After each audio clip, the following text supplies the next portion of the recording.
of my company is New Option Partners. I created it 16 years ago.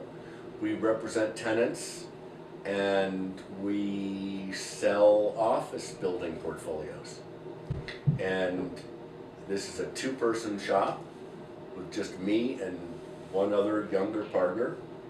And we are both equal partners. And we have a office manager named Sarah that runs our office for us, keeps us on time, and answers the phones when we cannot. It's easiest for me to consider my relationship with Sarah, my office manager, as a team member and someone that helps me make money in my career. I also help her make money in her career by paying her a salary.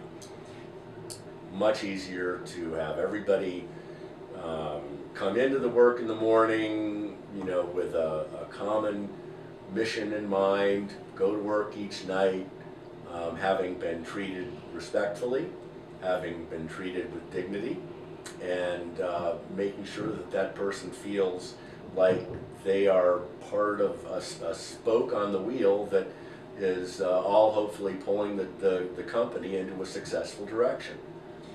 Whenever you have a structure of one person is higher and one person is lower in a workplace, be that person a woman or a man, there is an imbalance of power. And that imbalance of power can create problems in a same gender relationship, and it can create even more problems in a different gender relationship. So it's very important to be respectful of people that are not only higher than you in an organization, but those that are lower than you too.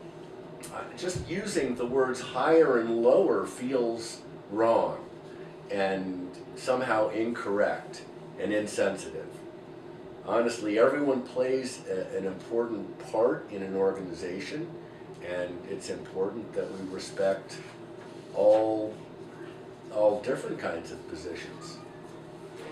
I just got off the phone with a woman that I am working with. She is a client of mine, and she is lower down on the totem pole in her organization. She is an office manager who is doing everything she can to assist in creating a good transaction for her company. But she's not making the decisions. Somebody above her is making those decisions, and that happens to be, in this case, a man. And at the same time, I must treat her with the respect that she is due. And again, it has really very little to do with her being a woman. It has everything to do with making sure I'm communicating well and understanding what offensive language is or what offensive actions are and avoiding them. The Lilly Ledbetter Act, which was signed, I believe, one of the first things that Barack Obama signed when he got into office, had a lot to do with women's pay. For instance, women's pay used to be 70 some odd cents to $1 of what a man would make. And those situations, we've become much more aware of them, and for some reason in the 70s and 80s we weren't necessarily very aware of them, or we didn't consider it to be a problem. Now it's a problem, and it should have been a problem all along, something like those lines. Can you tell me about a time that your own gender or the gender of a coworker was an issue or may have soured a relationship within your workplace? I have never had, to my knowledge, I don't think I've ever made anybody feel uncomfortable in a gender role in the relationship. And I think we've learned, I know I have, we've all learned a lot about how our actions affect people in a workplace. And it's critical that we take that into consideration whenever we're having any interaction with coworkers, especially of the opposite sex. I think that might conclude our interview.